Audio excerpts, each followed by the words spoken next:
College is an exciting time, a symbol of adulthood and freedom that affects over 17 million people all over the country. But one thing most students don't think about, how much debt they're accumulating during it. Why are students graduating with more debt these days? What is happening? Well, I think generally you see that the cost of college is just getting astronomical. Now, I've made it clear that I want to work with Congress on this issue. Unfortunately, a generation of young people can't afford to wait for Congress to get going. Because what's happening now is young people graduate with all this debt, and you often have to go into the workforce. Feeling trapped by a whole lot of student loan debt. And we've got to do more to lift that burden. Student debt is second only to mortgage debt, as we all so painfully have heard. Many of the kids finally wake up to the reality that they're not ready for college, or that the debt they're accumulating is too high. 40 million Americans are dealing with student loan debt. But let's break that down. Out of 10 students who graduate from a four-year college, 7 of them will end up with student debt. And with the average student debt being $37,172, about 2 of them will be behind on their payment, and 1 will attribute to the ever-growing delinquency rate. Student loan debt has skyrocketed over the years, but why? Everything associated with paying for college has gone up, from books, housing, but the biggest cost, tuition. These schools are raising the prices because they are building a brand. These schools are becoming companies, trying to recruit the best students with building high-class facilities such as football stadiums, libraries, dorms, and even the environment around the school itself. The price of 1 year at a four-year college has gone up nearly $13,000 in 30 years. Someone who knows a lot on the subject of students' rising education cost is Denise Buford, the finance director at the University of Arkansas. What's her theory on this?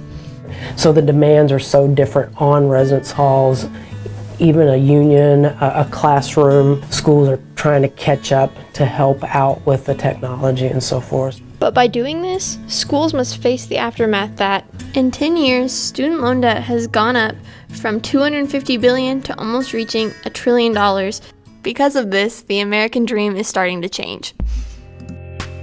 Student loan debt is a drag on this economy. Roughly 7 million borrowers are in default on a student loan. It means they won't be saving for their children's college education. Not to be able to save up money to buy a home. They will still be paying back their own student loans when their children enroll in college. Not to be able to make the purchases that move this economy forward. Which means the next generation is going to have that much more debt. The Federal Reserve Bank, the Consumer Financial Protection Bureau, the Department of the Treasury have all sounded the alarm. When these borrowers lose, our economy loses. But how easy is it to find yourself in debt after college?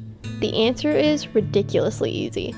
It's hard to see how something you will do today, like taking a loan, how that's going to impact your life 4 to 5 years from now or even further. It looks like it's only going to be $150 a month repayment.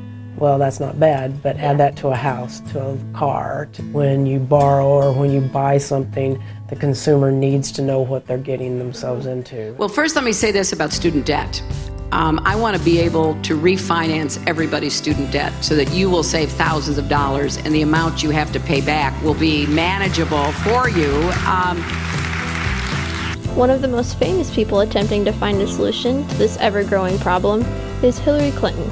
Her plan involves families making under $85,000 a year to be able to attend in-state, 4-year public universities without paying tuition and making community colleges completely free. So the burden doesn't fall on families alone. But would this help? It could, because the families that their average income is around that are the ones that have the most trouble getting any kind of assistance because they're just above the poverty level, but they're not up in the higher earnings to where the family itself can help pay.